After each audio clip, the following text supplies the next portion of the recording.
मेरे पीछे रेलगाड़ी का है जमाना, बाजू में है नूर बैंक का मेट्रो स्टेशन, सामने है day to day hyper market. जुमेरात, जुम्मा, हफ्ता, इतवार हो जाओ तैयार, यहाँ पे अच्छी अच्छी चीजों की है। बाहर आओ, मेरे पीछे आओ।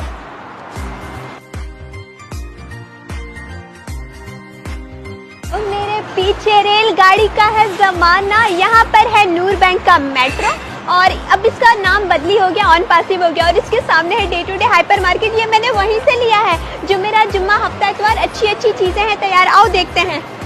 आ गई मैं अलकूज वालों, ये है ऑन पासिव का मेट्रो, शेख जायद रोड है, पैलेस का नाम नूर बैंक था और यहाँ पर है day to day hyper market. पक पक पकैत यानी कि कुकड़ू अलकूज में हो रही है कुकड़ू 7.95 की Day to day hyper market, जो बाजू वाली रेलगाड़ी के पास है। अरे ऑन पासिव है ना स्टेशन, वहीं पर आओ कुकड़ू शेख जायद रोड।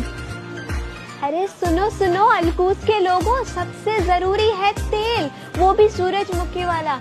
शुरू का मिल रहा है 8.95 का Day to day hyper market में, जो शेख जायद रोड पर है अलकूज में। जगह एक ही होती है पर नाम बदलते रहते हैं, जैसे कि नूर बैंक मेट्रो स्टेशन था, अब वो ऑन पासिव मेट्रो बन गया।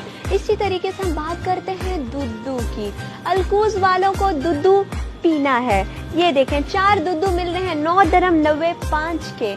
कहाँ पर? Day to day hyper market, Sheikh Zayed Road, Noor bank.